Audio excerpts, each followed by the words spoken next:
Baik, Bapak Ibu Saudara yang saya kasih, kita belajar karena mumpung tahun baru ya.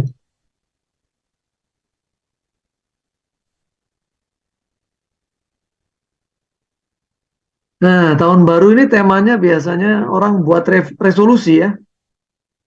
Buat resolusi, saya mau begini, saya mau begitu, saya nggak mau begitu lagi, saya mau begini. Nah, bicara mengenai resolusi, kenapa kemudian eh, kita coret, kita ganti menjadi revolusi? Karena resolusi ternyata banyak tidak bertahan lama begitu. Kenapa tidak bertahan lama? Mari kita lihat ya di dalam apa yang kita akan pelajari bersama malam ini. Nah, Bapak Ibu Saudara, mungkin hanya ada satu mata uang yang tulisannya In God We Trust, di dalam Tuhan kami percaya. Itu ada di uang dolarnya Amerika, In God We Trust. Jadi kelihatan seperti sangat sangat rohani begitu ya kalau kita lihat mengenai negara ini. Ya banyak kegerakan rohani muncul dari sana juga, tapi tidak sedikit juga yang ngawur ya. Nabi-nabi palsu banyak muncul juga di sana. Nah, bicara mengenai tahun baru, resolusi 2024, ternyata ya, kebanyakan orang Amerika itu membuat resolusi seperti ini. 60%, hampir 60% itu resolusinya apa? Mau nabung lebih banyak uang, ya. Terus apalagi? Wah, mau mulai nih, sudah mulai sadar diri, mau olahraga, olahraga lebih banyak, ya. Mau makan makanan yang sehat tuh. Kalau mentor kita Pak Hens itu sehat banget ya. Dia bikin jus sayur dari kebunnya sendiri begitu.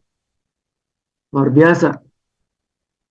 Terus apalagi lebih banyak meluangkan waktu bersama keluarga dan teman-teman ya. Dengan banyaknya media sosial saat ini, yang jauh jadi dekat, yang dekat jadi jauh. Nah, itu terjadi. Ada yang punya janji untuk mengurangi berat badan. Ada yang punya resolusi untuk mengurangi pemborosan. Ya, jangan boros-boros. Makan jangan di restoran mahal terus gitu ya. Sekali-sekali atau banyak kali di warteg gitu. Kurangi pemborosan energi, ya, matiin listrik kalau nggak dipakai dan sebagainya. Ada juga yang mulai melihat bahwa media sosial ini betul-betul makan waktu ya. Mereka mau coba kurangi waktu untuk bersosmed. Wah, ada juga yang mau ngurangin stres pekerjaan. Tapi tidak ada satupun yang punya resolusi untuk cari Tuhan lebih ya, untuk melayani lebih lagi. Nggak ada gitu ya. Nggak ada, semuanya sekuler semua nih. Nah, kita yang sudah diingatkan dan sudah belajar banyak firman, kita berharap kita bisa lebih mencari, menekankan, mengikatkan diri pada hal-hal yang kekal gitu ya. Nah, tapi sebelum beranjak ke sana, menjadi pertanyaan kan begini, apa resolusi kita? Nggak jauh-jauh kah dari tetangga kita di Amerika begitu? Ya, mau saving, ya, nabung lebih banyak, atau yang sudah capek kerja di satu tempat nggak naik-naik gajinya, ya, yang stabil itu cuman gajinya yang nggak naik-naik, ya mau kerja di tempat lain gitu, dan macam-macam ya. Tapi ternyata 90% resolusi itu bertahan hanya beberapa bulan ya, bahkan cuman beberapa minggu. Kenapa gitu? Semangat banget ya, kita mau masuk tahun baru, kita bikin ini, kita bikin itu, tapi kok pada akhirnya nggak bertahan dan akhirnya kembali ke hidup pola kebiasaan yang lama. Mengapa resolusi gagal? Dan pertanyaannya begitu. Kenapa ya? Awalnya dulu semangat banget, atau jangan-jangan mungkin masuk kuartal kedua kita lupa, "Oh, dulu kita punya resolusi ternyata apa itu ya?" Lupa. Nah, yang perlu kita ingat malam hari ini, kita ini manusia kebiasaan. Kita ini manusia kebiasaan. Ya, sebentar saya. Powernya saya tancap dulu.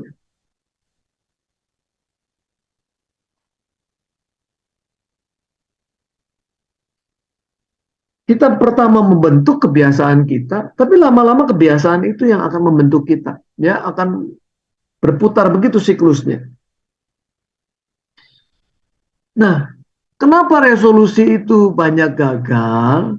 Karena resolusi itu tidak lain, tidak bukan adalah satu tekad gitu untuk membentuk kebiasaan yang baru, new habit, begitu.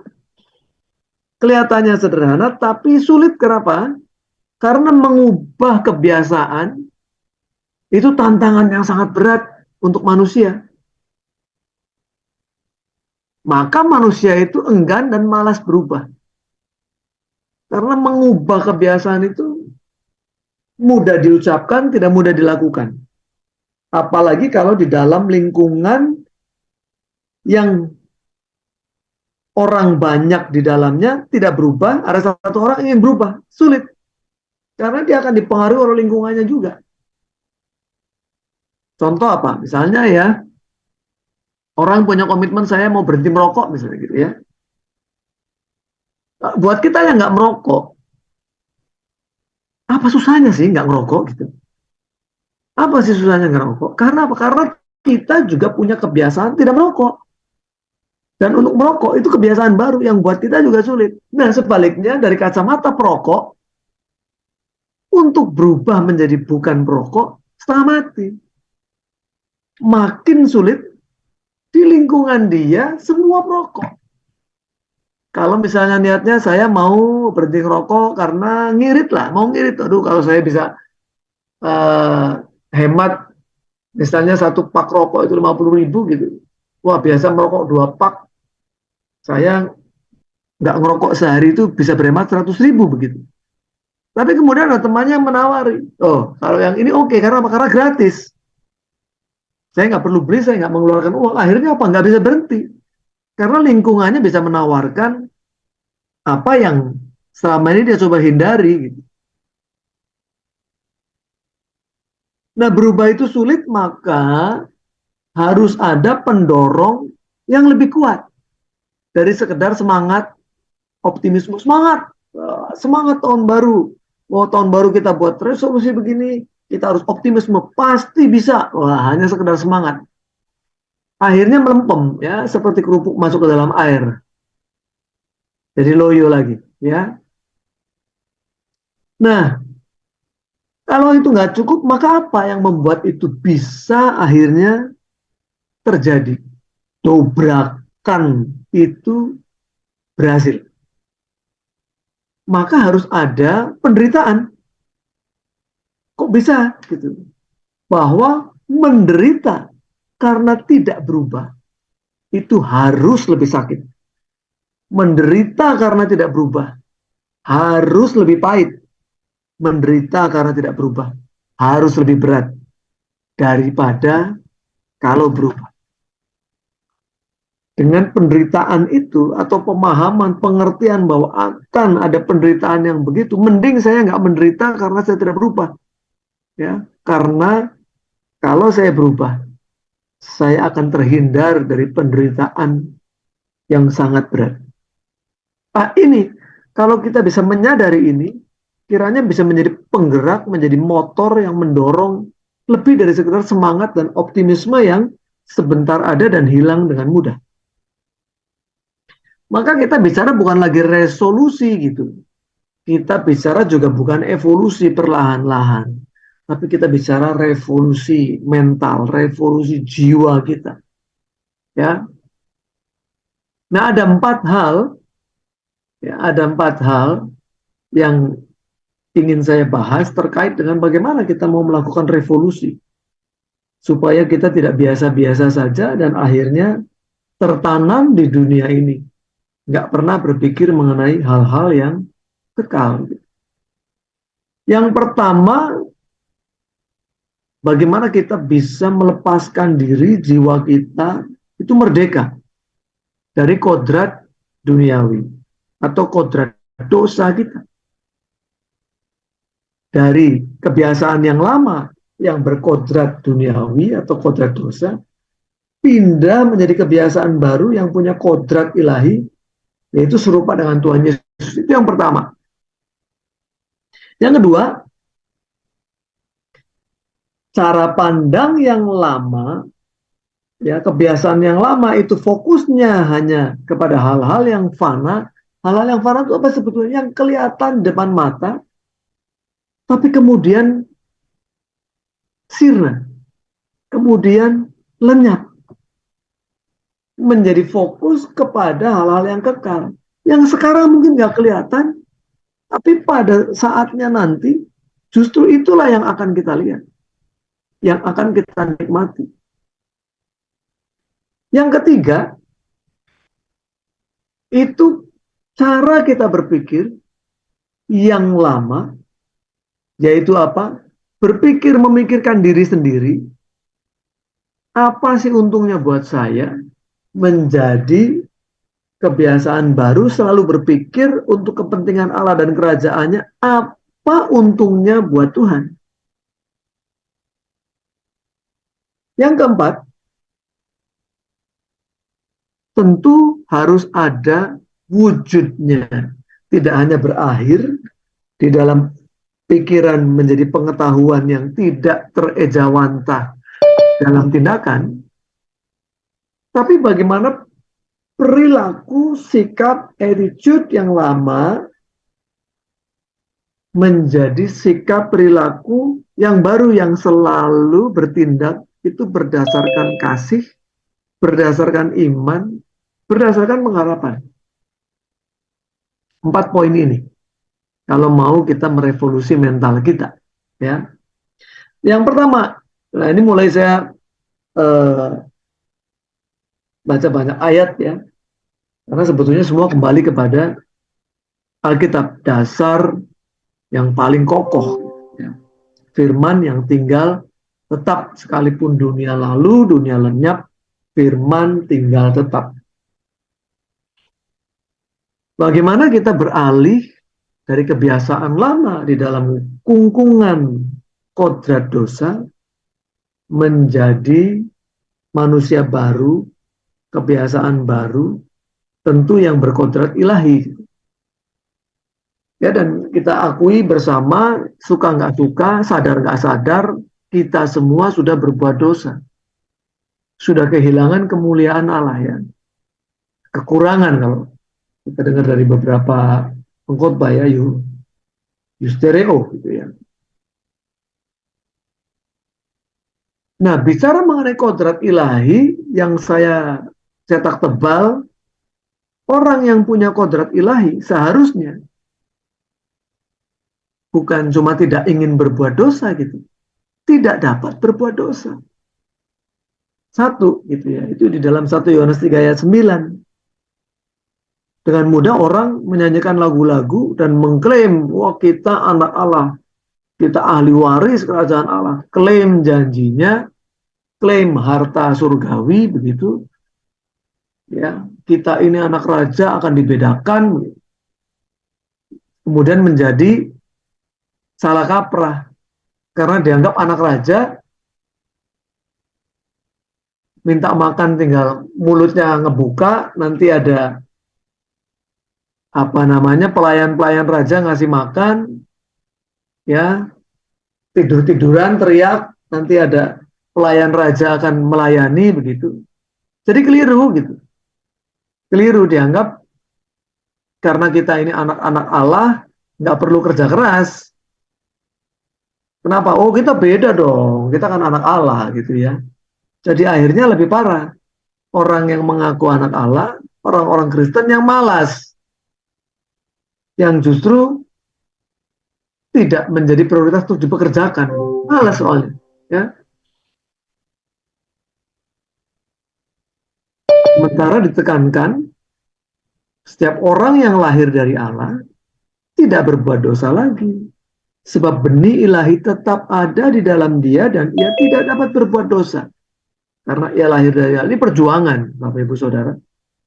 Ya, bukan sesuatu yang dipetik dengan mudah. Ini perjuangan untuk tetap menjadi anak yang menyukakan hati Bapa. Kemudian apalagi kodrat ilahi? Kodrat ilahi itu sempurna. Ya, kodrat ilahi itu sempurna. Matius 5 ayat 48, karena itu haruslah kamu sempurna, sama seperti Bapamu yang di surga adalah sempurna. Kita sudah belajar banyak di dalam uh, discipleship, bahwa sempurnanya satu orang dengan orang lain berbeda. Sempurnanya kita bukan menyamai sempurnanya Allah, tentu beda gitu. Tapi kita punya ukuran masing-masing, yang diberi banyak dituntut banyak. Sempurnanya saya dengan Pastor Levi beda. Kita masing-masing punya perjuangan sendiri untuk sampai di level sempurna yang memang Tuhan harapkan dari masing-masing kita, begitu. Apalagi kodrat ilahi? Kodrat ilahi itu hidup sama seperti Kristus, sudah dikasih contoh. Gitu. Kita nggak membayangkan hal yang abstrak, ya. Apalagi itu semua sudah tertulis, begitu. Sudah tertulis, nggak perlu menunggu orang dibangkitkan untuk melakukan penginjilan kepada kita, gitu. Tertulis kok, dan firman itu hidup, ya. Asal kita juga menghidupi firman.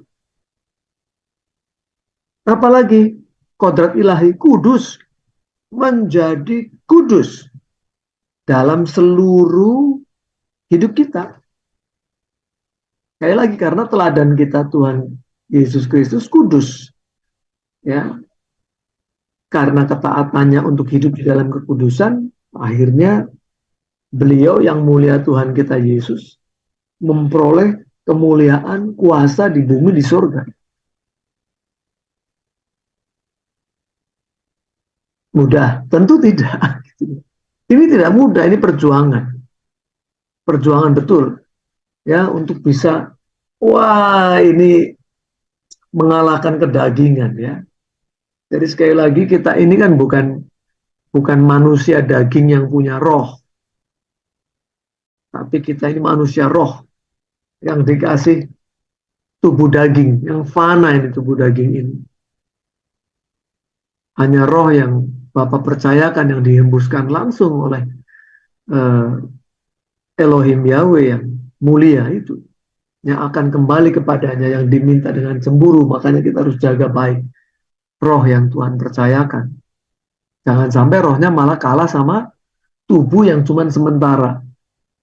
Ya, ini pergulatan kita sama-sama. Ya, maka bagus kalau kita ada di dalam lingkungan yang sama-sama berjuang ke arah yang sama. Kita saling mengingatkan, saling menguatkan. Itu yang pertama. Ya, itu poin yang pertama, kita harus punya revolusi mental ini. Kenapa? Kalau kita tidak beralih dari manusia berkodrat dosa menjadi manusia berkodrat ilahi, mengerikan sekali. Ya, mengerikan sekali, kita akan terpisah dari Allah. Betapa hebatnya, betapa dahsyatnya, betapa menggetarkannya ketika kita ada di dalam pengadilan Tuhan, gitu ya. Aduh, tapi kalau saya lihat orang-orang yang nggak cuma sekuler lah ya, orang-orang ateis gitu, dengan mudahnya mengolok-olok Tuhan, gitu. Mengolok-olok Tuhan.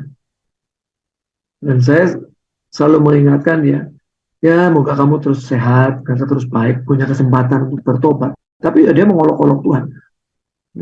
Ya karena dia sekarang tinggal di luar negeri, punya duit cukup, kondisinya sehat, dia merasa hidup tanpa Tuhan, that's fine gitu. Dan bahwa orang yang hidup dengan Tuhan itu ketipu agama, begitulah, ya. Kasihan sekali. Tapi itu pilihan, ya. Maka setiap kali kan kita diingatkan, orang mau masuk surga itu ya serius sekali, harus serius, harus serius. Orang mau masuk neraka pun harus serius, karena sudah diingatkan melalui banyak orang, banyak peristiwa, banyak firman, lagu-lagu rohani, dia harus keras kepala bener, serius bener untuk masuk neraka, gitu ya. Kasihan orang-orang seperti itu. Anyway, kita tetap coba sampaikan ya, walaupun seolah-olah membentur batu begitu. Yang kedua, fokusnya dipindahkan. Fokusnya dipindahkan. Tadi Pastor Lepri di awal sudah sampaikan ya, kita berusaha sekarang fokusnya kepada perkara yang di atas, di mana Kristus ada. Pindahkan fokusnya ke sana. Ya. Yang kedua, rindukan surga. Rindukan surga. Jarang sekali ya. Di banyak, ya kebetulan saya sering diundang ke beberapa gereja gitu, menjadi pembicara, dan saya ngomong jarang banget ya. Ya, minggu hari Minggu juga saya diundang di Kelapa Gading, di situ saya ngomong, aduh, jarang sekali kita menyanyikan lagu-lagu yang merindukan surga gitu ya. Lagu untuk ingat bahwa kita ini hidup cuma sementara, bahwa di balik langit biru itu justru lebih indah, itu cuma ada di mana, di ibadah-ibadah perkabungan. Adanya di ibadah perkabungan, ibadah penghiburan ya. Maka saya kalau disuruh milih sebetulnya mau ke pesta perkawinan atau ke tempat perkabungan, saya milih ke tempat perkabungan. Di situ saya lebih banyak memaknai, punya waktu cukup untuk memaknai. Saya satu saat juga ada di dalam peti mati itu. Kan begitu ya. Diingatkan, lebih baik pergi ke rumah duka daripada ke rumah pesta. Karena setiap kita yang hidup ini akan mengalaminya. Nah, tapi jarang di gereja menyanyikan lagu-lagu wah rindu surga ya.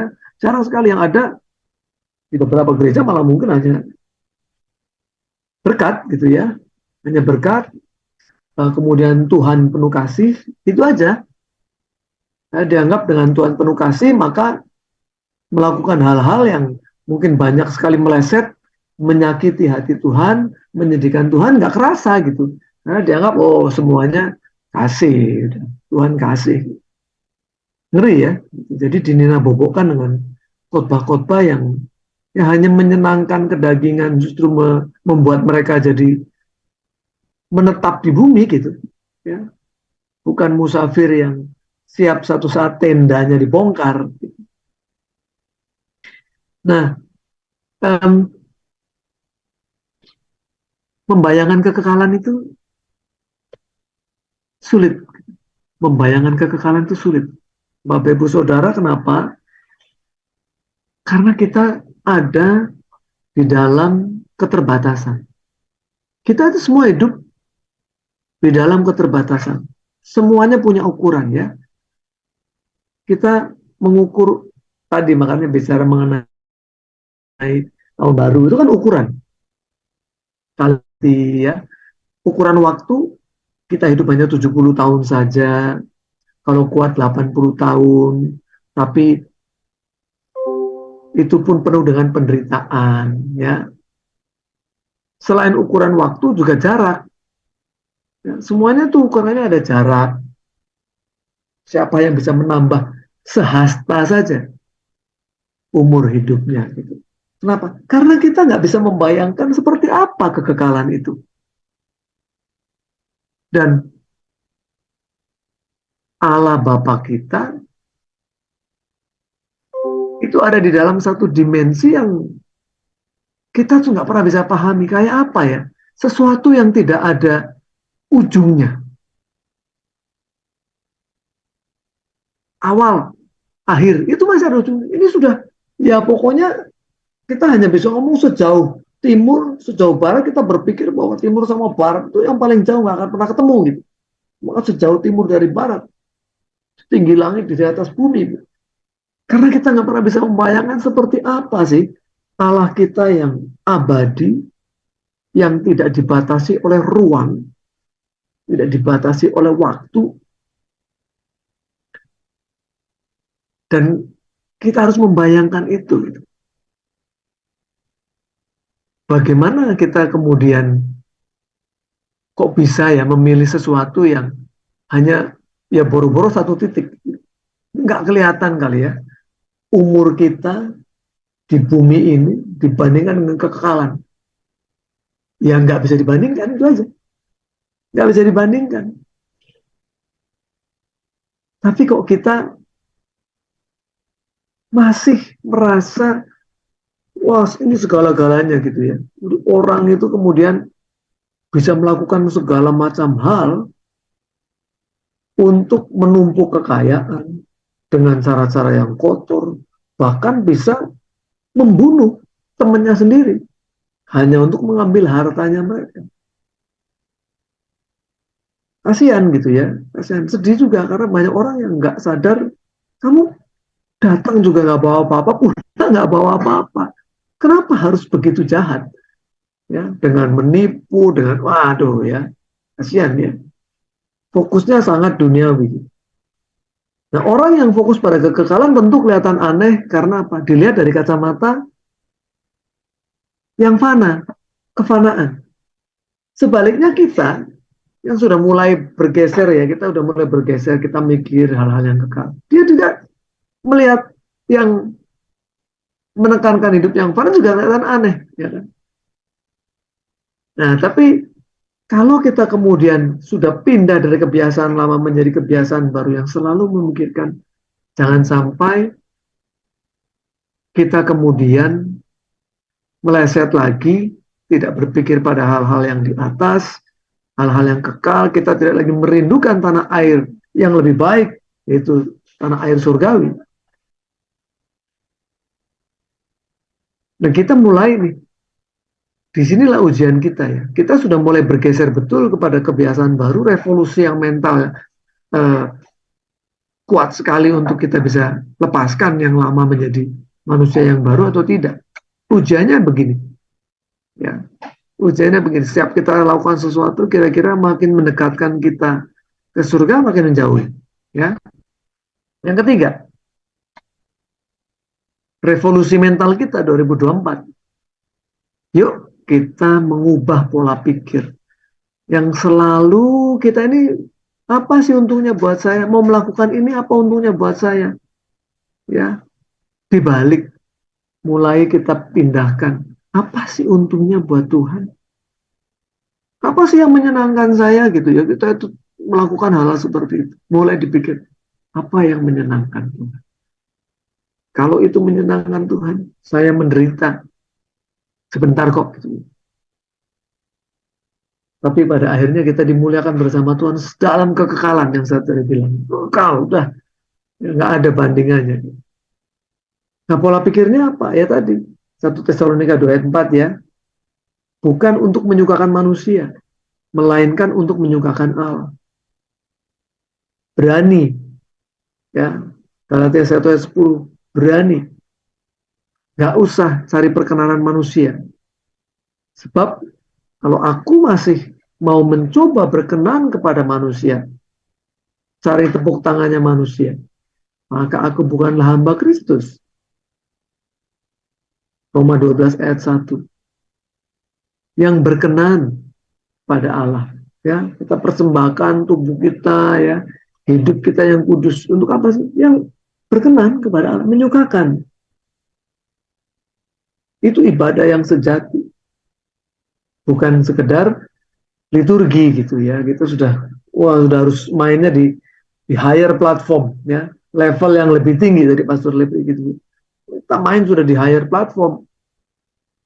Jangan main di uh, tarkam gitu ya, antar kampung ini main gitu. Tapi sudah mainnya udah level olimpiade rohani ini gitu. Yang keempat, pada akhirnya toh kita harus melakukan sesuatu dan itu yang menjadi sorotan banyak orang. Ya, kita dilihatkan dari tindakan. Maka tindakan kita ya berdasarkan hal-hal ini. Kasih kita, bagaimana kita mendasari dengan kasih? Bagaimana kita mendasari perbuatan kita dengan iman dan juga dengan pengharapan. Ya. Karena kita ingin perkenanan Tuhan, tanpa iman tidak mungkin orang berkenan kepada Allah. Di 11 ayat 6. Percaya gitu. Percayanya bukan cuma percaya di dalam tataran pikiran gitu. Tapi orang percaya itu menyerahkan sepenuh hidupnya kepada objek yang dia percayai. Gitu.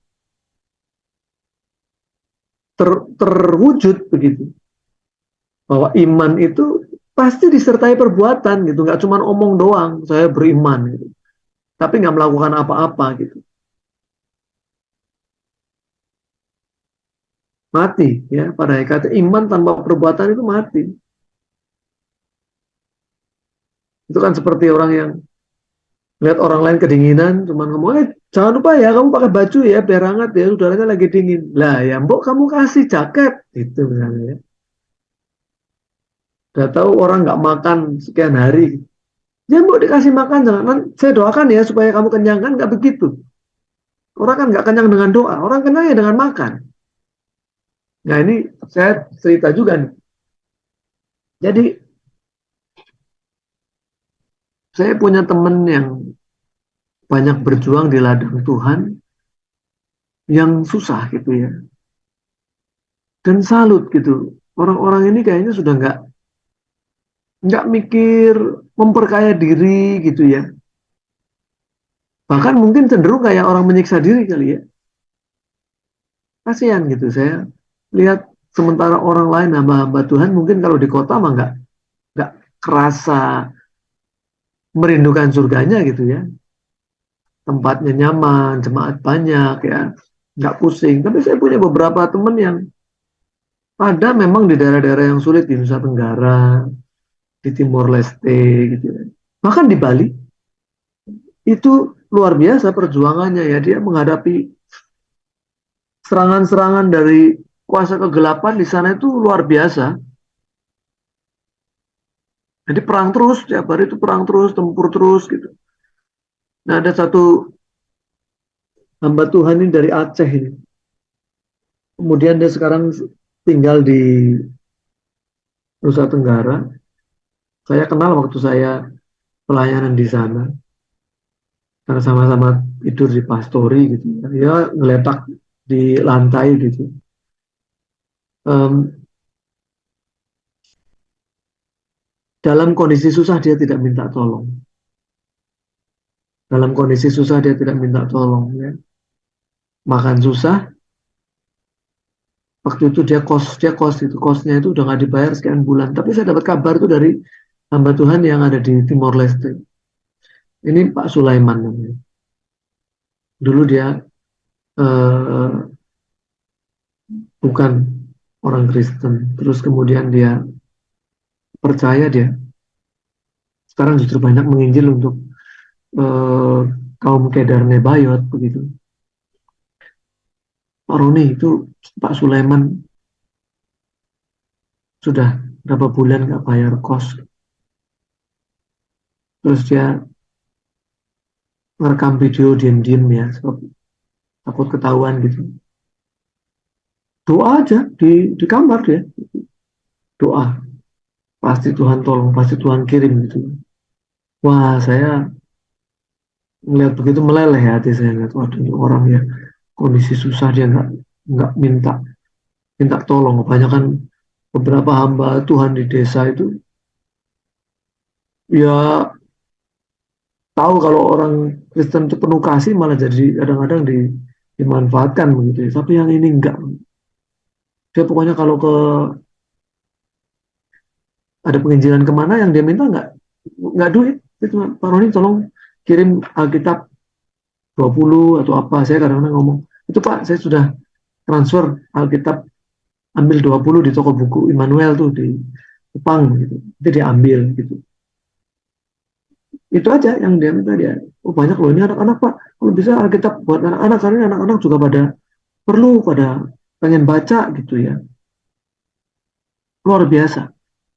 Ya, ya kita harus sama-sama berjuang dalam dalam pergerakan-pergerakan seperti ini, Bapak Ibu Saudara. Dan semuanya dalam kondisi tadi kita alami banyak masalah, itu semua banyak masalah. Ya, saya punya masalah sendiri, masing-masing punya masalah, Bapak Ibu Saudara pasti juga punya masalah sendiri ya.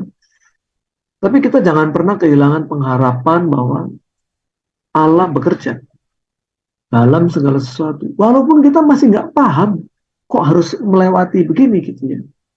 Harus melewati lembah bayang-bayang maut, lembah kekelaman.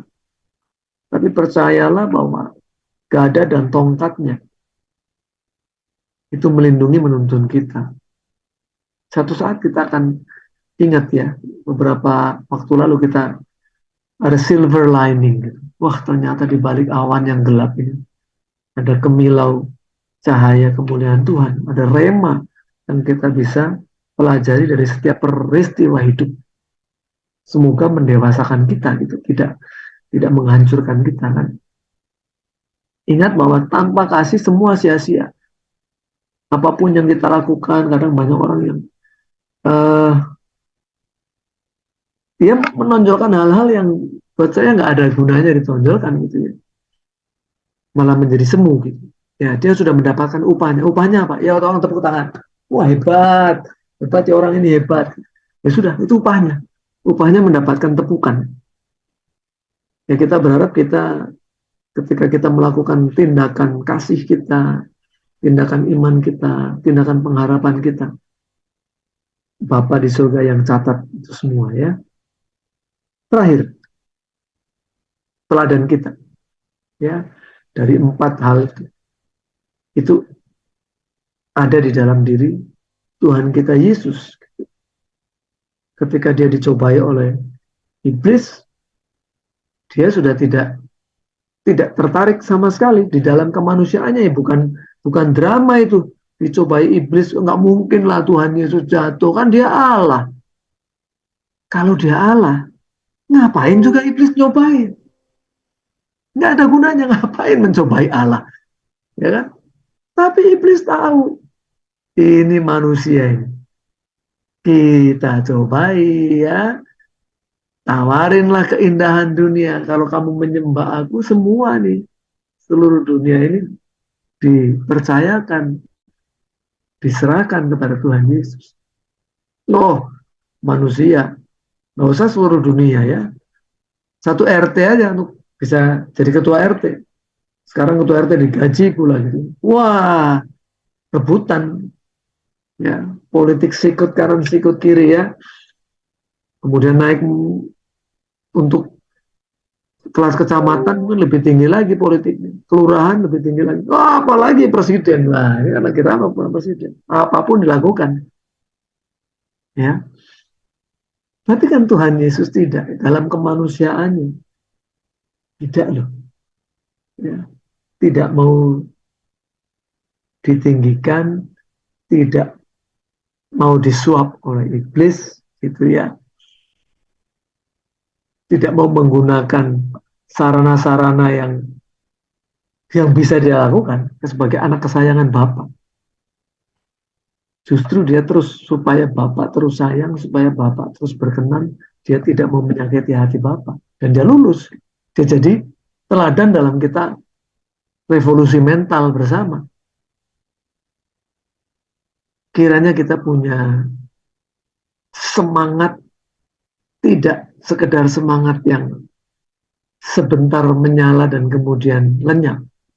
Tapi kita tahu betapa pahitnya kalau kita tidak meninggalkan kodrat dosa, masuk ke dalam kodrat ilahi.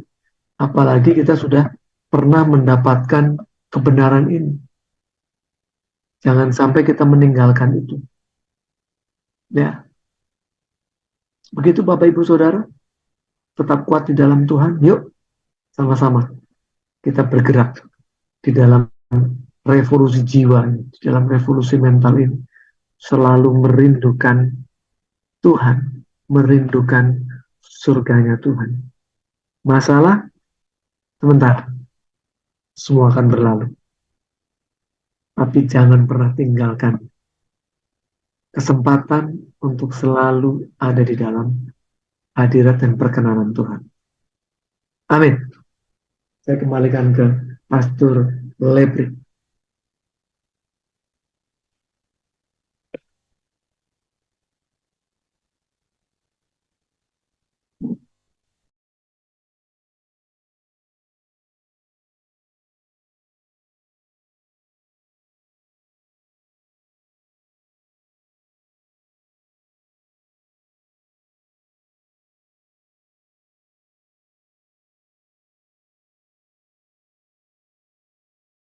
Pastor Lebri masih di mute ya? Iya, yang diberkati kebenaran firman Tuhan bisa lambaikan tangan Bapak Ibu. Iya, haleluya. Iya, persis banget ya kebenaran yang dibagikan mentor kita. Ya, bahwa tadi kita sampaikan bahwa 2003, 2004 harus grow up ya. Artinya materi kita malam hari ini ada revolusi. Harus ada perubahan. Sama-sama katakan perubahan. Haleluya. Perubahan. Ya? Yes. Amin. Luar biasa. Ya, sama dengan kemarin Bapak Mentor awal tahun Zoom kita pertama itu kesaksian 3 hari berturut-turut ya. Iya. Hari pertama 3 orang, 4 orang, dan ada yang menarik bahwa saya ingat persis Rida ini, Bapak Mentor ini Rida belum setahun ikut Zoom ya. Baru berapa bulan Rida? Rida baru berapa bulan? Baru setengah bulan kalau nggak salah. Belum cukup setengah bulan Bapak Mentor. Mungkin baru 5 bulan, 4 bulan, 5 bulan paling cepat. Jadi kesaksiannya menarik bahwa dia bersyukur mendengarkan kebenaran di dalam Zoom ini dari para mentor sehingga dia mengetahui arti kehidupan yang sesungguhnya. Wah, itu dari kampung datang ke kota Kupang bertemu kebenaran dan dia mendapatkan kebenaran yang sejati. Ya, dia tahu bahwa kehidupan yang sesungguhnya dan tujuan kita itu adalah ke dalam rumah Bapa. Waduh, itu sungguh luar biasa ya. Itu adalah satu perubahan yang luar biasa, teman-teman. Ya. Nah, tadi ada yang menarik. Ya, teman-teman. Ada yang menarik tadi. Jadi, revolusi itu pasti ada sesuatu yang ingin kita capai, itu pasti ada penderitaan yang harus dilewati. Ya. Jadi, jangan ikut Yesus saja hanya di Bethlehem. Senang-senang saja di Bethlehem, tidak. Harus naik di Golgota. Naik di Golgota ada tengkorak. Kita harus naik pikul salib. Itu penderita. Ya. Roma 8 ayat 17. Bahwa anak ahli waris yang sesungguhnya itu anak-anak yang ikut menderita bersama Yesus. Gitu ya. Nah, tentunya bahwa ada revolusi mental tadi ya, revolusi pembaharuan di dalam jiwa kita. Jiwa itu pikiran, perasaan, ya, kehendak bebas. Kalau memang kita mau sepakat dengan perubahan itu dan mau tidak mau, semua kita yang mau masuk ke dalam rumah Bapa kita, ya harus memiliki pikiran dan perasaan Kristus. Ya, teman-teman. Dan itu tidak mudah. Ya, Yesus bilang kalau mau ikut aku, teman-teman ada yang ingat? Kalau mau ikut Yesus bagaimana? Ayo yang anak muda deh, anak muda. Sering saya sampaikan, nah. Kalau mau ikut Yesus, teman-teman anak muda, gimana caranya? Menyangkal diri. Iya, betul sekali. Itulah pikul salibnya ya. Itulah menderitanya di situ ya. Bukan menderita karena kita buat-buat. Yesus bilang kalau mau ikut aku, pertama harus sangkal diri, kedua pikul.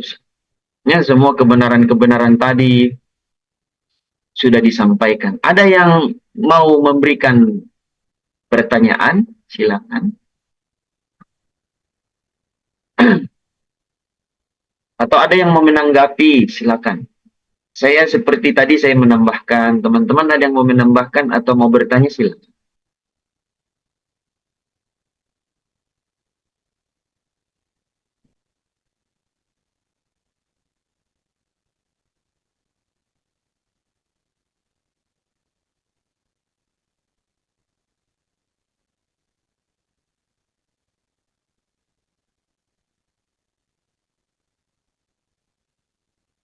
Mungkin ada yang mau bertanya tentang penderitaan, gimana?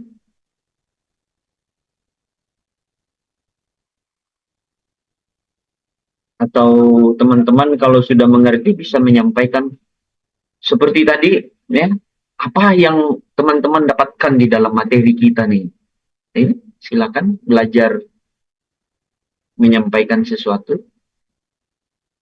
Bagaimana kita dari manusia yang berkodrat dosa ini menjadi manusia yang berkodrat ilahi. Wah, luar biasa itu, teman-teman.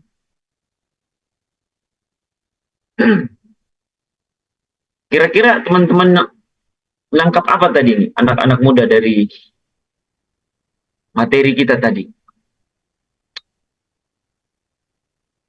Ada yang ditangkap sesuatu?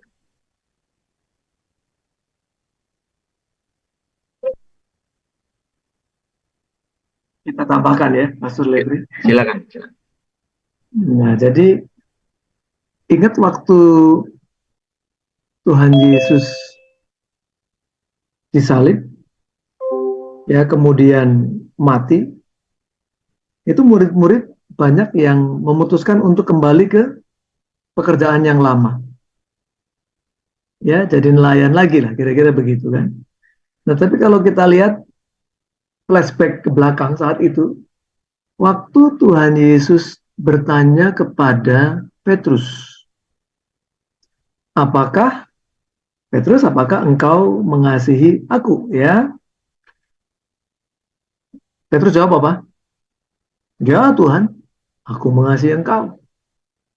Petrus menganggap enteng kata-kata apakah engkau mengasihi aku. Dan Tuhan Yesus kemudian kan menekankan lagi, gembalakanlah domba-dombaku. Gembalakanlah domba-dombaku. Tanya lagi, Petrus, apakah engkau mengasihi aku? Ya Tuhan, aku mengasihi engkau. Diingatkan lagi, gembalakanlah domba-dombaku. 3 kali ya. Karena Petrus itu, buat saya Petrus kayaknya nggak paham. Dan dia nganggap enteng pertanyaan itu.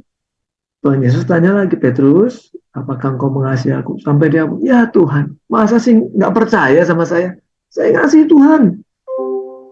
Gembalakanlah domba-dombaku. Maka tadi dikatakan bahwa mengikut Tuhan Yesus, jangan cuma melihat enaknya saja kan gitu. Ya, banyak orang yang mengikut Tuhan Yesus kan mencari roti. Padahal ini di pertanyaan ini artinya muncul setelah Petrus mengikuti Tuhan Yesus dalam pelayanan 3 tahun lebih. Dan di dalam pelayanan itu Tuhan Yesus sudah mengajarkan mengenai gembala yang baik. Gembala yang baik itu dia akan menyerahkan nyawanya bagi domba-dombanya. Gembala upahan ketika datang binatang buas, dia ditinggal lari. Gembala upahan. Jadi sebetulnya sama seperti istilah mengikut Yesus itu seperti apa, ya harus menyangkal diri dan memikul salib. Artinya apa? Mati. Tidak ada orang memikul salib tidak mati. Di zaman itu orang memikul salib itu pasti mati. Nah, kemudian ini istilah yang lain adalah ketika Tuhan Yesus mengatakan gembalakanlah domba-dombaku, tentu bukan menjadi gembala upahan, tapi menjadi gembala yang baik. Sama, siap mati gitu. Maka ketika Petrus ditanya itu dia masih belum paham, dia juga pada akhirnya ingin kembali kepada pekerjaannya yang lama menjadi nelayan. Tapi pada satu saat ketika saya yakin Roh Kudus menginsafkan dia gitu. Pada akhirnya dia gila-gilaan. Dan pada akhirnya mati betul. Ya, pada akhirnya mati betul. Ya kalau lihat sejarah gereja dia mati bersama dengan Rasul Paulus di hari yang sama, hanya yang satu di uh, apa namanya di dalam kota, yang satu di luar kota, dan kemudian Petrus merasa tidak layak untuk disalibkan seperti Tuhan Yesus, dia disalibkan terbalik begitu. Tapi kisah itu jadi maknanya dalam sekali. Kisah itu maknanya jadi dalam sekali. Bahwa statement atau pertanyaan Tuhan Yesus untuk mengembalakan domba itu adalah tantangan untuk siap menyerahkan nyawa bagi Tuhan Yesus. Nah, itu yang kita juga siap menyerahkan segenap hidup kita, memang hidup kita ini milik Tuhan. Ya. Itu sih kira-kira tambahannya, Bapak Ibu Saudara. Terima kasih.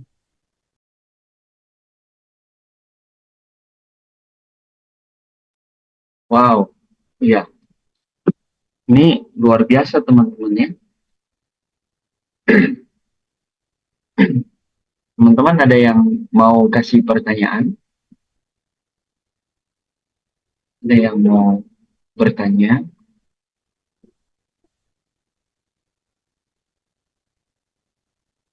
Ada yang mau ditambahkan?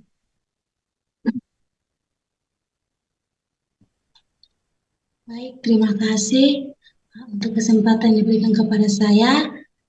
Saya mau menambahkan sedikit. Terima kasih untuk materinya Bapak Anton, Bapak Runi, minta maaf. Materi malam hari ini sangat memberkati dan yang mengenai tentang kodrat dosa untuk kita mengubah diri kita menjadi kodrat ilahi. Nah, kodrat dosa ini ialah tubuh kita yang masih ada dalam kedagingan hingga kita mengalami kodrat dosa, sehingga kita harus memperbaharui tubuh kita hari lepas hari untuk menjadi kodrat ilahi. Karena itu Yesuslah yang menjadi teladan kita, Yesuslah menjadi yang sulung, yang dimana kita tadi sudah kita membaca di Filipi pasal 2 ayat 5 sampai 8 yang dikatakan bahwa kita harus yang di Filipi pasal 2 ayat 5 dikatakan bahwa hendaklah kamu dalam hidupmu bersama menaruh pikiran dan perasaan yang terdapat juga di dalam Kristus. Kalau kita sudah menaruh pikiran dan perkataan dalam Kristus, maka kita harus punya kerinduan untuk memikirkan perkara yang di atas yang kita baca di Kolose pasal 3 ayat 1 sampai 4 yang dikatakan hendaklah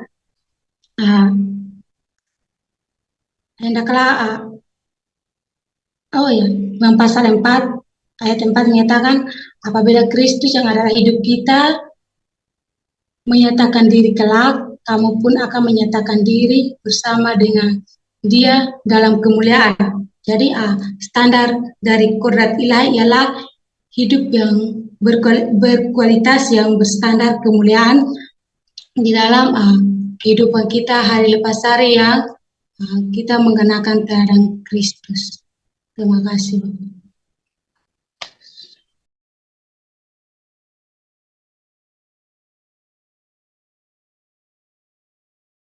Iya,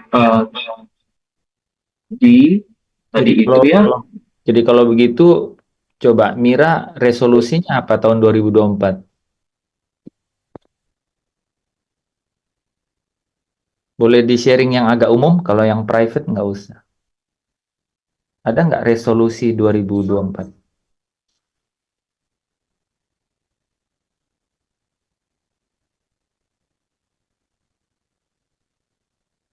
Belum ada?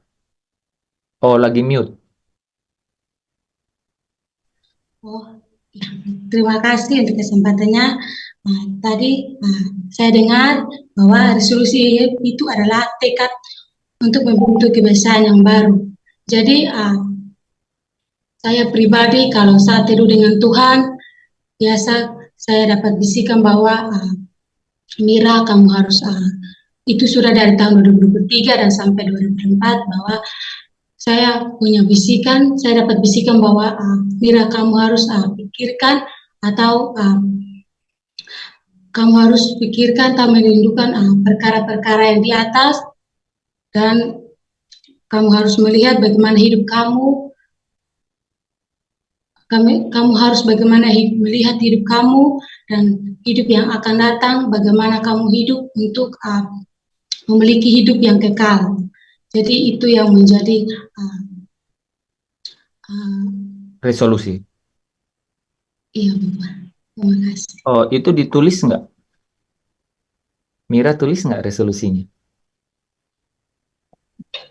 Ditulis di satu lembaran kertas gitu? Atau ditulis di handphone? Tidak Bapak, setiap kali kalau saya saat teduh, saya Ya, selalu ingat. jadi simpan di sini aja, di ingatan. Iya Bapak. Oh, gampang sekali hilang. Oke, enggak. Tadi kan kalau praktisnya nih resolusi. Jadi tadi kan Mira bilang gitu ya,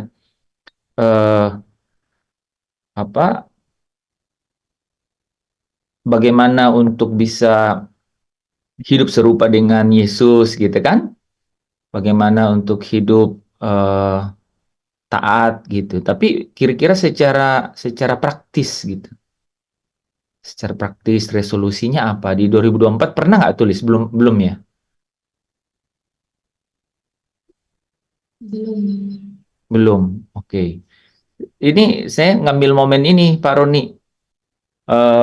Kan kemarin tuh belum sempat itu, Pastor, kita kan teman-teman ini mungkin ada yang baru terhadap hal-hal itu kan, bahwa bagus untuk membuat resolusi kan di Pak tahun. Hens, saya lupa tadi, saya sudah ingat bahwa materi ini nyambung dengan materi Pak Hens, bahwa mintalah sesuatu gitu kan, kan resolusi nih Pak, supaya Tapi kan materi Pak Roni itu kan memang selalu kita kasih judul Disciple on Attitude gitu. Jadi murid bukan secara nalar tapi sudah menjadi tindakan gitu. Dan tindakan itu tidak mungkin keluar kalau itu bukan karakter kan gitu. Nah, eh, dinamikanya di dalam kehidupan kita itu tadi ini kan.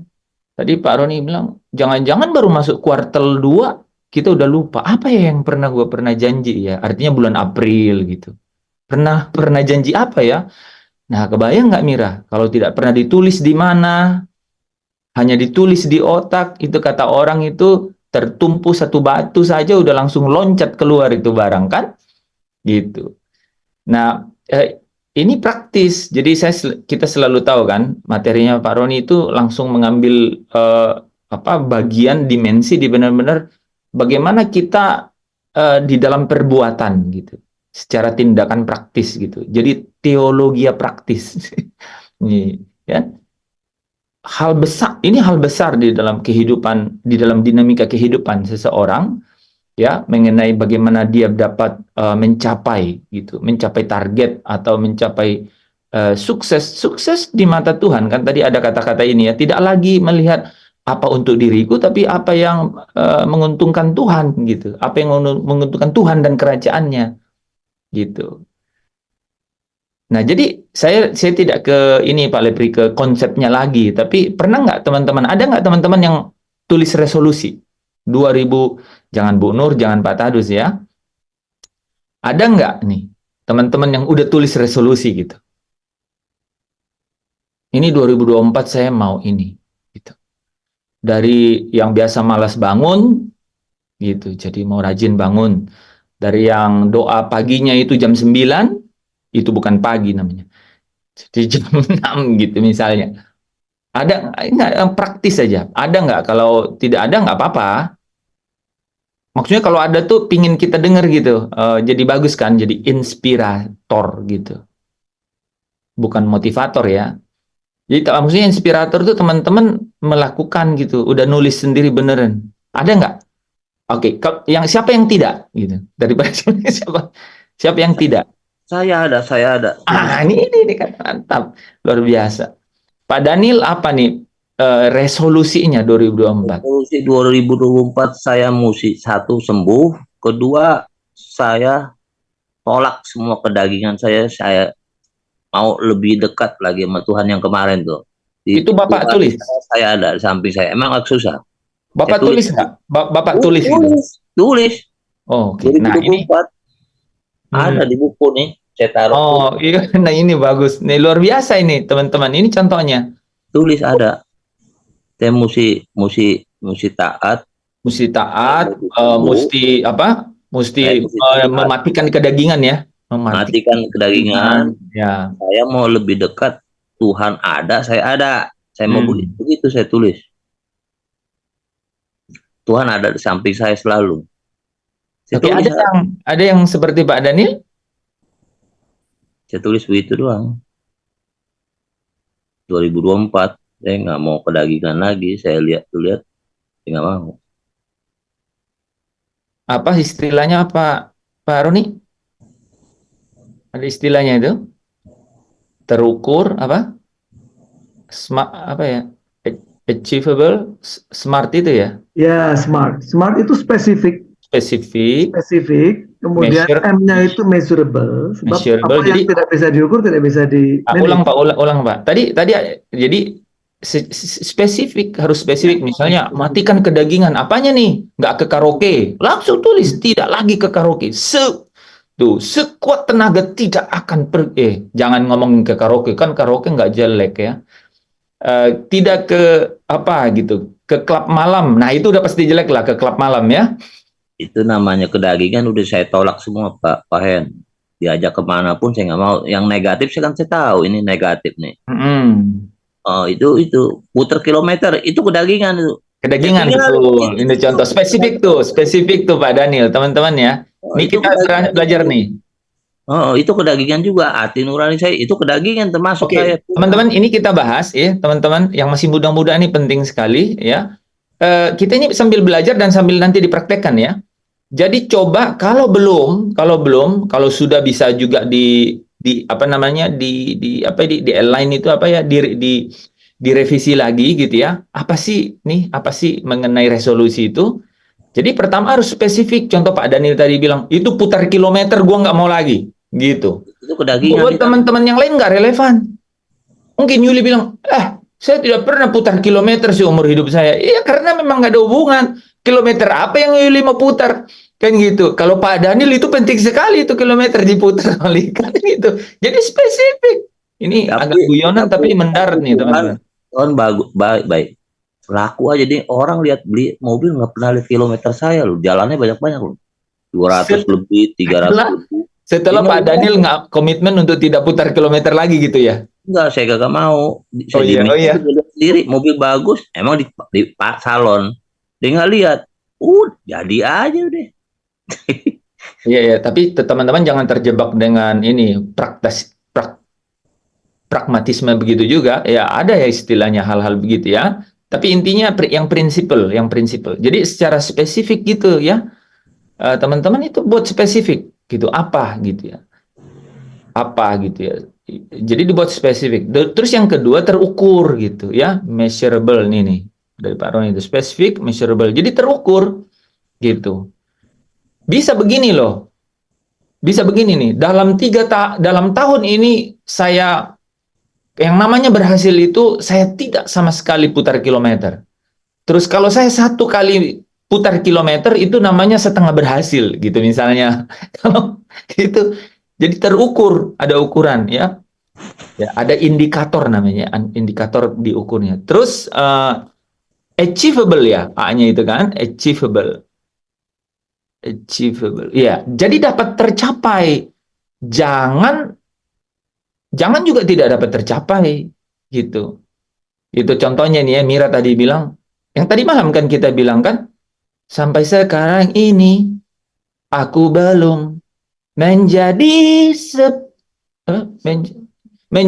seperti Yesus. Oke, bagus, sudah sadar toh? Jadi buat resolusi gitu kan. Beriku kesempatan, teman-teman. Kesempatan itu ya buat resolusi. Jangan bilang ini, beriku kesempatan. itu Tuhan bilang, itu di depan kamu kesempatan. Sekarang mau buat apa? Ini nyambung, makanya aku tiba-tiba munculin muka nih ceritanya. Aku pikir ini penting sekali nih, karena tidak akan ada materi atau mentor yang akan bawain materi ini, nggak ada. Kebetulan momennya pas banget nih kan, awal tahun ya teman-teman, selalu ya. Dinamika kehidupan itu terus ya berlangsung, tapi momentum itu penting sekali. Momentum. Kita ini, tadi Pak Roni bilang apa ya? Kita ini manusia kebiasaan. Bagus tuh. Kita ini manusia kebiasaan. Gitu. Kebiasaan kita itu menurut hukum ya, hukum seorang saintik, itu bisa mengarah kalau kita terbiasa jelek, akan cenderung menjadi semakin jelek. Gitu. Ya, saya ngomong ya aplikatifnya ya. Kalau kita baik itu semakin cenderung untuk jadi baik loh. Gitu. Ya, nah itu terkait dengan banyak hal tuh. Siapa teman kita bicara gitu, siapa sekeliling kita gitu. Tapi hal-hal itu di-trigger dari dalam gitu. Nah, salah satunya ketika ada kesempatan buat resolusi, ya. Oke, kita pakai lagu tadi malam kan, ya. Sampai sekarang ini aku belum menjadi seperti itu, bagus, belum menjadi seperti Yesus. Beriku kesempatan di sisa waktuku. Kau ubahkan, bagus ya, pas-pas banget nih kata-katanya, ya. Satu yang ku kan gitu. Ku mohon padamu sempurna seperti Bapa. Nah, itu kan teman-teman tahu nggak? Tidak terukur, serupa dengan Yesus teladanku. Tiap malam kita di Zoom, tidak dalam bentuk lagu, dalam bentuk doa, dalam bentuk khotbah, semuanya berjenis-jenis. Nah, bagaimana terukurnya gitu? Salah satu nih, saudara, salah satu yang Pak Daniel bilang tadi, spesifik gitu. Spesifik apa? Ya, secara kalau kita turunin sekali, ya mematikan kedagingan gitu. Matikan kedagingan. Apa kedagingan yang masing-masing? Seperti saya bilang tadi, putar kilometer balik itu buat Yuli nggak pernah. Yuli akan bilang, saya manusia kudus dalam hal putar kilometer. Karena memang tidak ada challenge-nya. Nggak pernah dia ketemu dengan kasus itu, nggak pernah. Itu coba bayangkan. Tetapi hal menyontek, coba tanya Pak Daniel. Pak Daniel nyontek ya? Pak Daniel pikir, apaan gue nyontek? Apaan? Nggak ada dia ketemu dengan kasusnya, nggak pernah. Tapi Yuli itu tiap hari di kampus, aduh ini susah sekali. Padahal itu orang tuh dia tidak belajar spesifik. Ya, dan buat achievable gitu. Teman-teman di kampus gitu. Teman-teman di kerjaan ada gitu. Saya tidak mau iri dengan keberhasilan orang lain. Itu contoh gitu. Pencapaian orang lain saya tidak boleh jadiin itu jadi ukuran mengenai suasana hati saya. Nggak boleh. Yang jadi ukuran suasana hati saya, seberapa banyak waktu yang saya sisihkan di waktu pagi sebelum buat apa-apa mengenai hidup saya, tetapi itu saya lakukan untuk menyenangkan hati Tuhan. Berapa banyak? Bisa loh, achievable-nya coba buat. Mau berapa lama? 15 menit dulu, silahkan. Naik 30 menit. Buat terukur gitu. Pertama nggak bisa ngapa-ngapain, nyanyi aja gitu. Buat daftarnya kan nyanyi. Setelah itu apa gitu. Ya, ya keluarkan keluhan-keluhan. Keluarkan kalau keluhan udah nggak bisa, keluarkan pujian, keluarkan pengagungan apa kepada Tuhan gitu kan. Nah, itu terukur ya, setengah jam, 1 jam. Dapat tercapai gitu. Maksudnya kita tuh dapat ukur sendiri. Oh ya, ini saya udah 1 jam nih. Saudara tahu nggak? Kalau saudara tidak sungguh-sungguh 1 jam, ya saya 1 jam menghadap Tuhan, nggak mungkin. Saudara akan bilang, ini tertidur. Kalau tertidur itu artinya tidak tercapai, gitu. Ada yang sering renungan terus tertidur, itu tidak tercapai lah pasti. Nah itu coba buat resolusi yang achievable, smart, achievable. R apa tadi? Apa Pak? R relevan. Time bound. Nah, relevan loh, gitu. Relevan itu artinya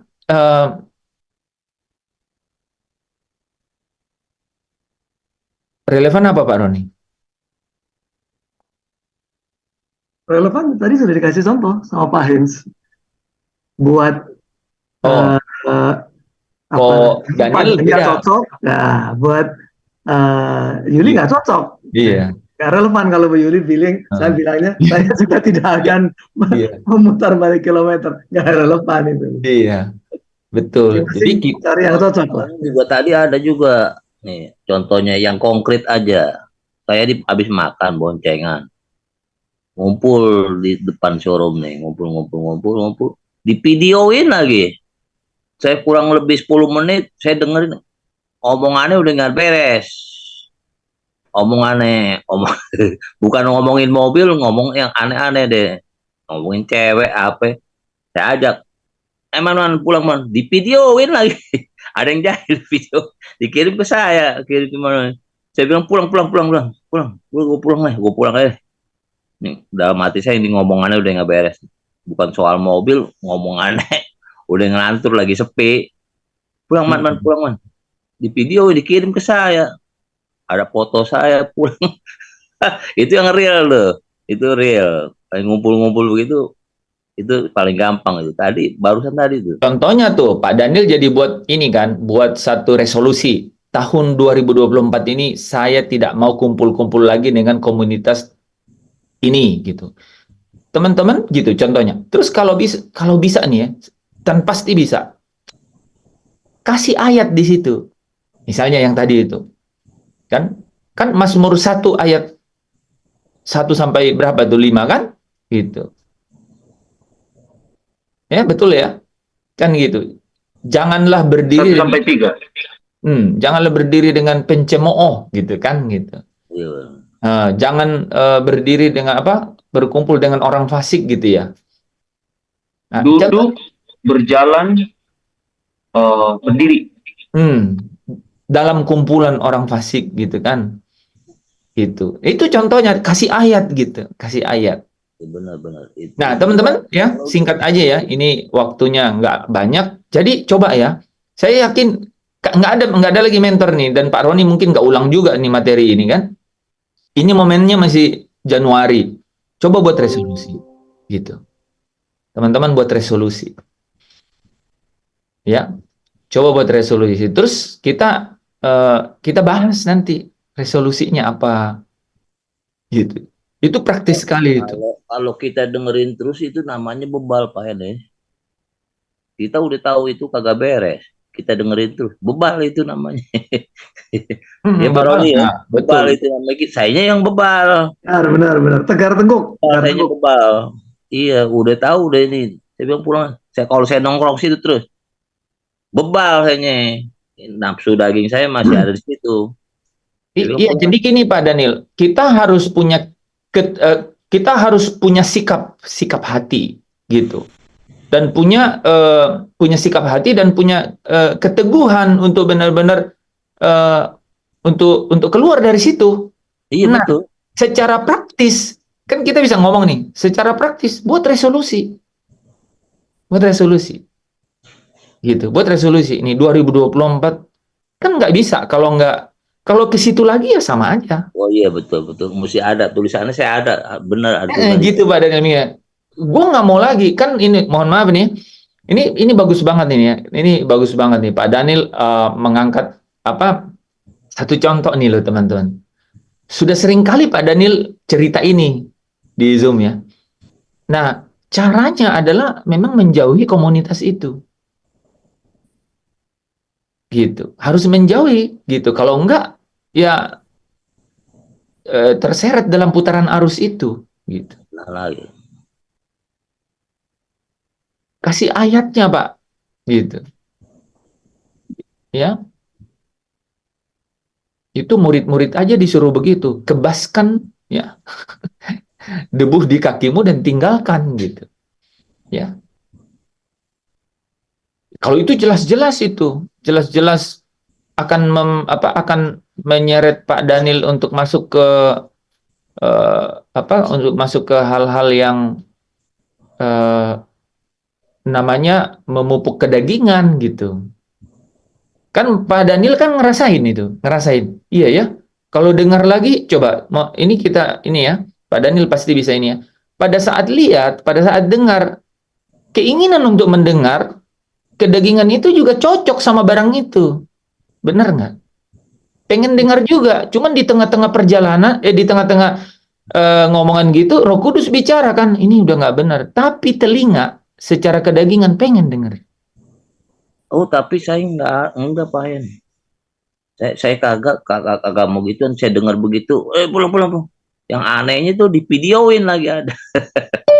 Gue pulang. Ada suara saya pulang. Ada foto saya pulang. Udah nggak beres nih, udah pulang.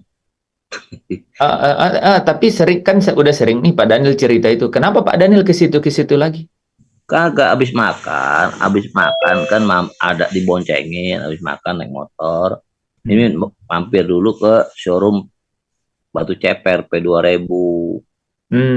Siapa tahu ada siapa tahu ada mobil apa. Ya, jadi topiknya sebenarnya tetap mobil, tapi tiba-tiba dalam pembicaraannya Iya, ternyata kagak ada mobil, pada bengong semua. Oke. Ada yang nggak aneh-aneh deh ngomong. Ya. Itu artinya Bapak nggak bisa menghindari keadaannya juga gitu.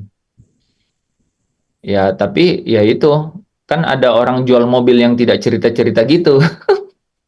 Kalau bosnya sih kagak, di dalam maklar di depan aja, depan ngumpul kan, bosnya suka keluar juga. Oke.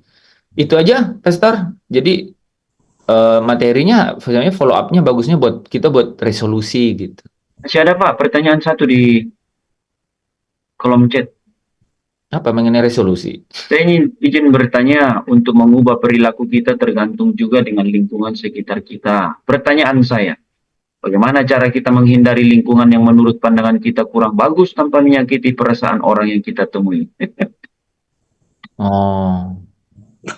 Pertama itu ya pamit dalam hati dulu dengan lingkungan tersebut.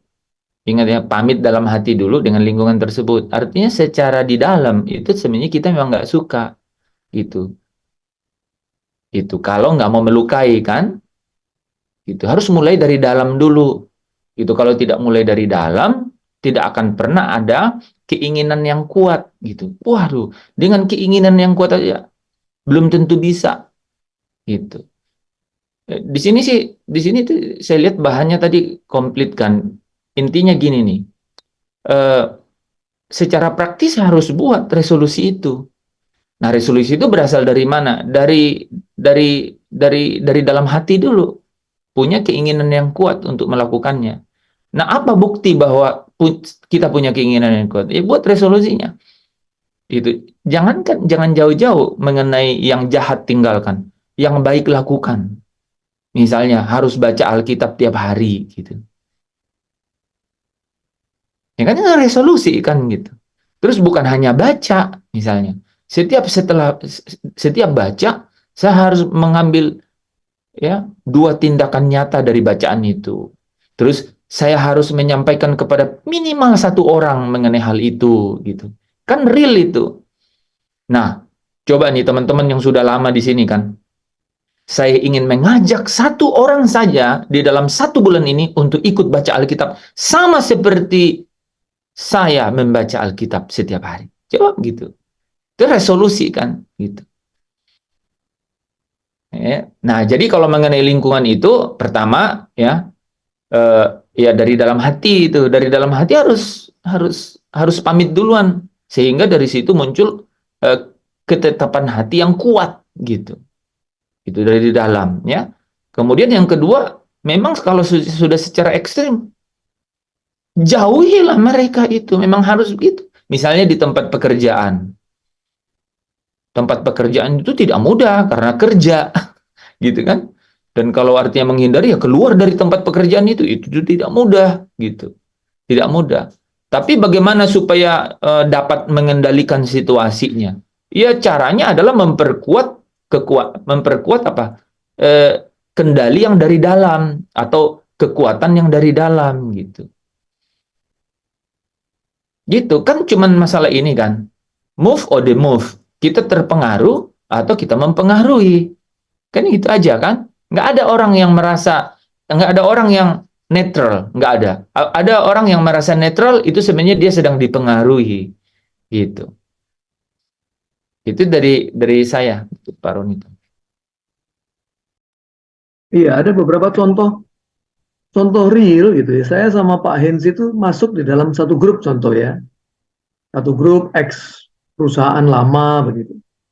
Ya, ada orang-orang yang dia menyombongkan diri lah ya di situ, menyombongkan diri dan sebagainya. Ya kita mah nggak komen ya, gitu ya. Dan saya juga jarang baca juga di grup-grup seperti itu ya, jarang baca lah. Gitu ya.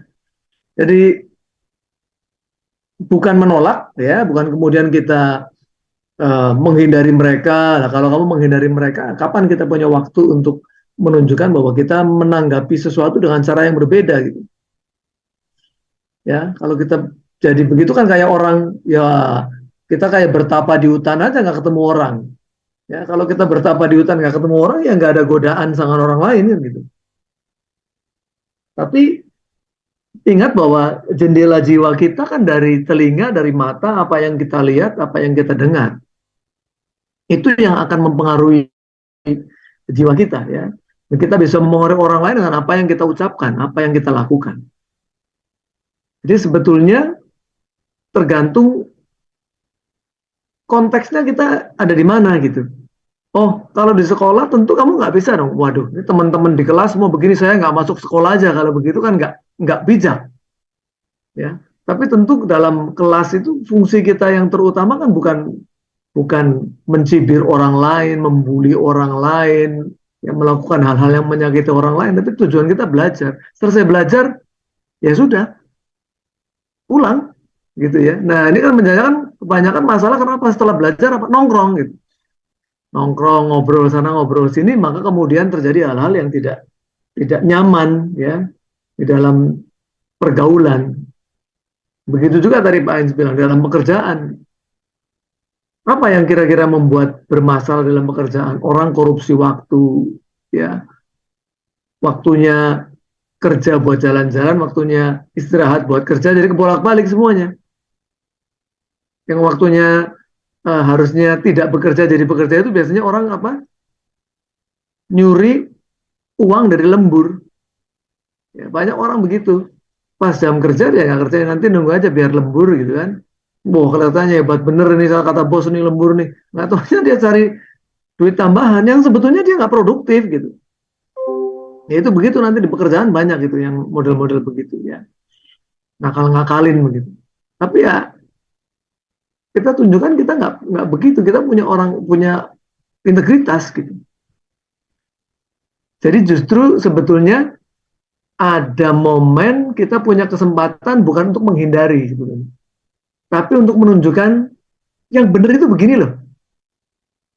Kan beda kalau hanya sekedar kita menghindari, kemudian kita nggak bisa membawa hal yang baik terhadap lingkungan yang buruk. Kayak kalau orang nggak kuat, kita ngerasa nggak kuat nih saya, ya sudah oke lah. Belajar dulu, nguatin diri dulu kan ya. Tapi kalau kita merasa kita sudah Tuhan taruh di situ tentu dengan satu tujuan, untuk menunjukkan gimana caranya hidup yang benar itu gimana. Ya kita lakukan. Kita ada di situ dan menunjukkan bahwa kita ini tidak perlu melakukan hal seperti itu. Ini contoh ya. Contoh saya misalnya kemarin dapat proyek ini dari kereta api gitu. Renovasi gedung di kantor pusat kereta api di Bandung. Saya ketemu dengan VP-nya. Kita belum nawarin makan juga enggak ya. Mau ngentertain juga enggak, tapi dia sudah membatasi diri, dia sudah memagari begini, Pak Roni tolong ya, pokoknya tim saya jangan ditawari apa-apa ya oleh tim Bapak, kami sudah digaji cukup oleh kereta api, kalau kami nanti malah apa namanya masuk ke daerah-daerah seperti itu, kasihan nanti karyawan kami Pak, nanti mereka malah bisa kena peringatan, malah bisa dikeluarkan gitu. Minta tolong ya Pak ya, sama-sama kita saling jaga. Itu bagus. Di lingkungan BUMN loh ya. Yang biasanya BUMN itu justru kita nggak nawarin dia minta-minta gitu. Tapi ini langsung dia memagari. Gitu. Pak tolong jangan ya Pak ya. Kita bekerja profesional saja. Kita terima kasih kalau Bapak bisa kerja, kualitas bagus, waktunya bagus, selesainya. Ya kami juga dapat prestasi Pak. Gitu. Ya oke. Itu contoh-contoh real dalam pekerjaan yang nanti pasti akan dijumpai oleh teman-teman ya. Dalam dunia nyata itu begitu.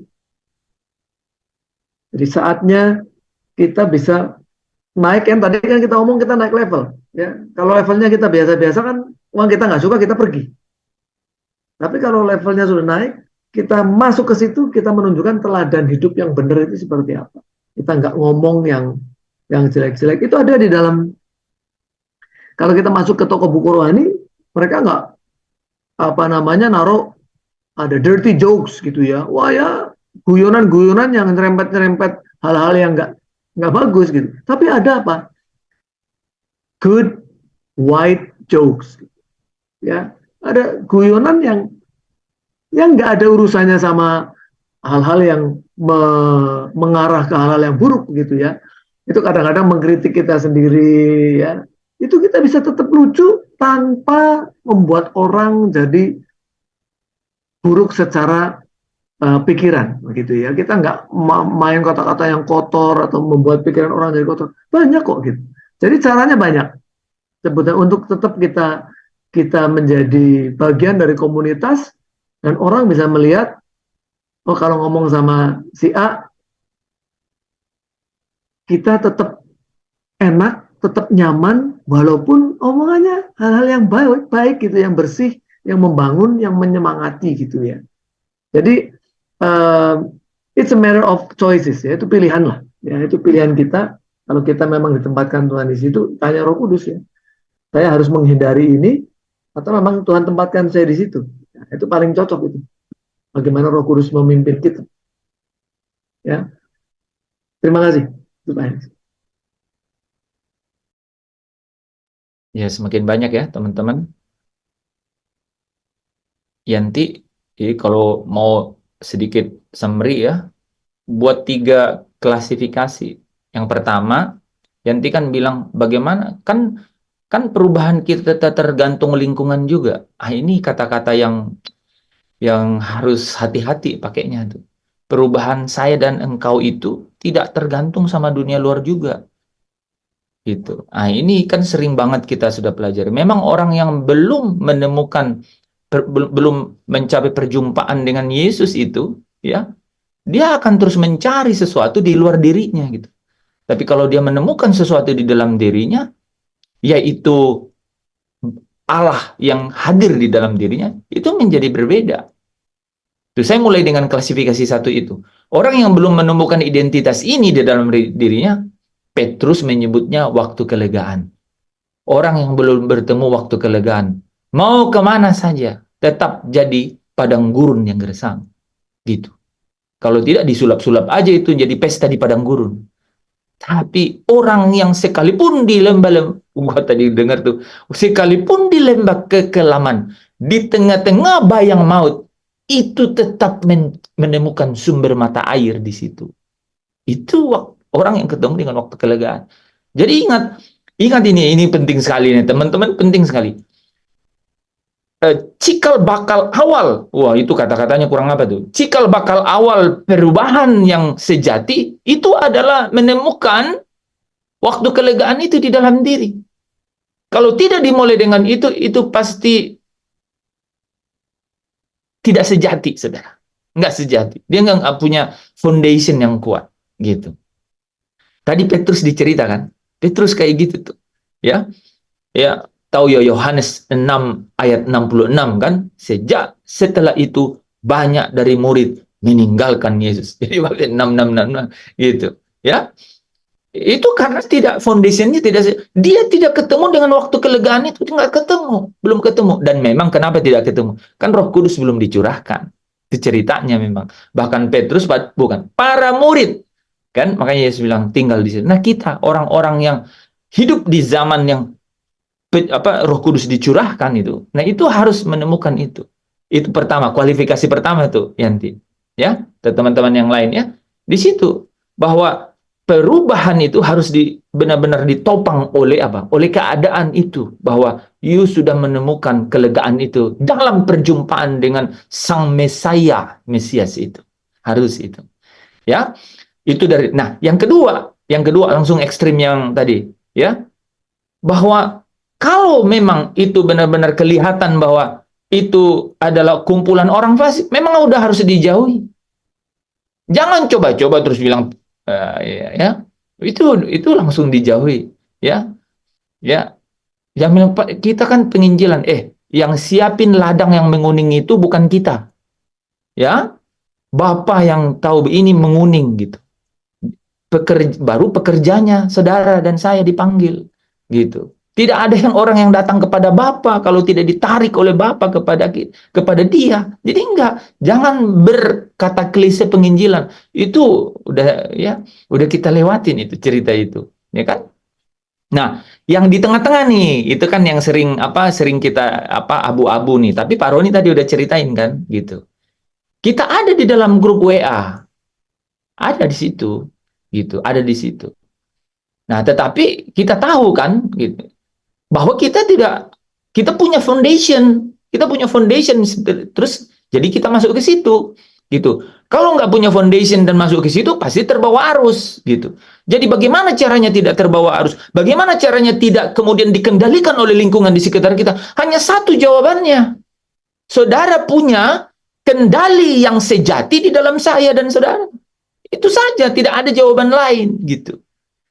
Ya, kasih Allah itu Allah telah memberikan kasihnya itu di dalam hati kita, yaitu oleh Roh Kudus. Memang itu dimeteraikan. Ya, maka berjumpa dengan dia setiap hari. Punya resolusi ya, jangan dibuyarkan ya dengan pertanyaannya, balik ya ke resolusi ya. Buat resolusi. Saya mulai 20 menit, setengah jam. Kalau ada yang udah setengah jam, buat 1 jam. Saya 1 jam dengan Tuhan setiap hari. Gitu. Buat resolusi itu. Gitu. Kemudian kualitasnya ditingkatkan kan. Ngapain 1 jam itu? Gitu. Ngapain 1 jam itu? Terus saudara bisa ukur dalam 1 jam saya ketemu Tuhan gitu. Sepanjang hari itu saya ketemu A, B, C, D dinamika kehidupan. Tapi betul ya kelihatan bahwa saya tidak terbawa gitu dengan situasi luar itu. Gitu. Nah, yang kedua di tengah kualifikasi di tengah-tengah ini ingat ya bahwa kita tidak mungkin nih tidak terbawa arus kalau kita nggak punya foundation. Kalau belum ketemu dengan waktu kelegaan itu nggak bisa. Jadi terus pertahankan perjumpaan dengan Tuhan itu selalu gitu. Nah, yang kedua ya kita tidak mungkin kan kapan kita kemudian bisa menyampaikan gitu kebenaran itu kalau tidak di dalam lingkungan itu gitu. Nah, di situ juga adalah kesempatan gitu, kesempatan untuk ya itu ya. Saya sama Pak Roni sering kasih komen pada saat kesempatan. Pas kesempatan ada, kita kasih komentar gitu. Dan saya lihat di situ ada orang yang kemudian nangkap dan kemudian menguatkan komen itu. Tapi ada yang tetap bebal. Ya udah begitu gitu. Kita bisa lihat gitu. Ya udah begitu. Gitu. Itu ya, ada 3 itu Yanti gitu. Tapi yang paling kuat yang saya ingin sampaikan adalah soalnya Yanti memulai pertanyaan dengan sesuatu yang agak bahaya gitu. Pak, kan perubahan kita juga dipengaruhi oleh lingkungan. Itu hati-hati berbicara begitu. Ya, kalau kau tidak punya foundation.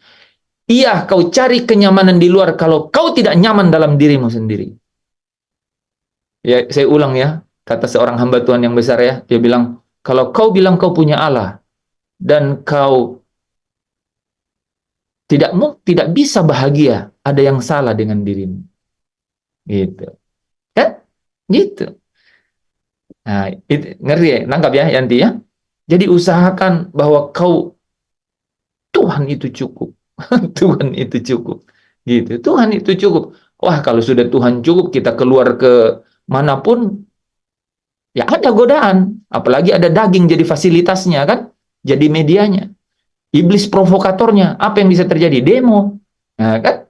Tapi kita harus kembali kepada fondasi itu.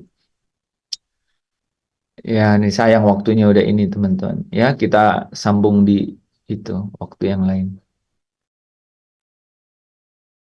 Oke, biasa ya pertanyaan Mira, Yanti, besok-besok teman-teman yang lain ya juga. Jangan Yanti terus, Yus sama Mira ya, Yuli, Amanda boleh, Afin, ya, Asnat, Rida, ya. Yuk, Puji Tuhan. Setelah ini, setelah doa, nanti ya teman-teman, khusus untuk teman-teman DS ya, kita akan diskusi sejenak ya, jadi jangan keluar dulu. Kita akan diskusi untuk masa depan kita di dalam Tuhan. Mengenai ke depan, mengenai 2024 ya, mengenai semua kita. Oke. Mari kita berdoa. Bapa di surga, terima kasih atas anugerah-Mu bagi kami malam hari ini, sehingga Engkau berkenan atas setiap kehidupan kami, dan kami mengucap syukur atas setiap kebenaran yang Engkau sudah sampaikan melalui mentor kami malam hari ini. Untuk kami di tahun 2024 ini tidak hanya menginjak kaki di 2024 dengan biasa-biasa saja, tetapi kami harus punya resolusi di dalam perjalanan iman kami ini di dalam Kristus Yesus Tuhan. Supaya perjalanan iman kami ini adalah satu pertandingan yang bukan tanpa tujuan, tetapi kami memiliki satu tujuan yang pasti. Dan kami percaya bahwa di dalam perjalanan iman ini, di dalam pertandingan iman ini, pasti kami harus menyalipkan seluruh keinginan daging kami. Kami harus dengan real, dengan nyata, kami harus membuat resolusi-resolusi yang konkret, yang nyata, yang harus kami lakukan, yang harus kami taati, dan kami harus tingkatkan supaya kami sungguh nyata benar bahwa ada tujuan dan ada satu komitmen di dalam hidup kami ini untuk kami mau bertumbuh lebih lagi, semakin hari semakin kami mengenakan kodrat ilahi, dan supaya kodrat dosa itu semakin mati kuasanya di dalam kehidupan kami. Kami percaya kami tidak sendiri, karena ada Roh Kudus yang terus mengurapi kami, yang terus memampukan kami, menghibur kami, dan yang terus memimpin kami ke dalam seluruh kebenaran. Kami percaya Roh Kudus akan terus bersama-sama dengan kami, sehingga kami mampu melewati setiap tantangan di dalam hidup kami. Kami mampu melakukan setiap kehendak Bapa di dalam seluruh perjalanan hidup kami, melalui setiap resolusi-resolusi konkret yang kami buat, dan kami harus taati di dalam perjalanan iman kami sepanjang tahun 2024 ini. Dan kami percaya kami menyelesaikan tahun ini bersama-sama dengan Tuhan, dan kami berkemenangan di dalam Tuhan. Dan kami pasti naik level di dalam tahun 2024 ini, karena adalah kebahagiaan Bapa di surga ketika kami semakin bertumbuh dewasa di dalam pertumbuhan iman kami. Terima kasih Bapa di surga atas kebenaran yang sudah Engkau nyatakan bagi kami malam hari ini. Untuk masuk 2024, Bapa rindu supaya kami memiliki resolusi konkret di dalam pertumbuhan iman kami ini, di mana kami harus taat melakukannya sampai kami terus menaikkan level kami di dalam pertumbuhan perjalanan iman kami di dalam Kristus Yesus Tuhan kami. Terima kasih Bapa untuk waktu dan kesempatan yang Engkau berikan bagi setiap kami. Kami dapat menikmati setiap kebenaran yang adalah sesungguhnya makanan rohani bagi setiap kami malam hari ini. Terima kasih Bapa. Kami sepakat berdoa buat mentor kami Bapak Roni.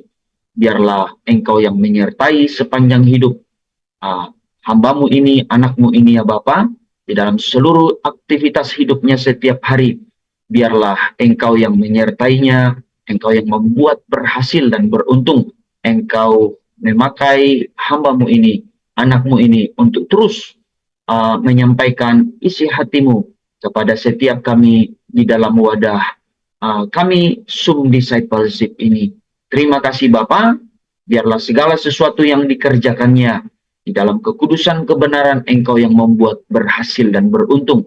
Engkau memberkati bisnis usahanya, Engkau yang terus menjaga dan melindungi, sehingga Engkaulah yang membuat segala sesuatu yang dikerjakannya berhasil dan beruntung. Kau berkati seluruh karyawan yang dipimpinnya menjadi karyawan yang takut akan Tuhan. Biarlah terus bertumbuh, berkembang seluruh bisnis usaha yang dikerjakan oleh hamba-Mu ini ya Bapak. Bersama keluarga, anak istri, Engkau jaga pelihara mereka. Engkau yang melingkupi mereka dengan kasih dan kuasa-Mu dan membawa mereka ke dalam kemuliaan-Mu ya Bapa. Setiap hari supaya seluruh kehidupan hamba-Mu ini senantiasa ada di dalam penyertaan-Mu yang sempurna. Terima kasih Bapa, kami datang dengan berkat, kami pulang dengan berkat. Biarlah penyertaan-Mu ya Allah Bapa kami di surga terus menyertai kehidupan kami, dan cinta kasih di dalam Tuhan kami Yesus Kristus terus menjamah dan melawat setiap kehidupan kami, dan pertolongan penghiburan di dalam Roh Kudus yang senantiasa memimpin setiap kami ke dalam seluruh kebenaran, menyertai kehidupan kami mulai malam hari ini sampai Tuhan Yesus datang kedua kalinya. Saudara yang percaya, diberkati Tuhan, ditolong, dihibur. Bersama-sama kita katakan, amin.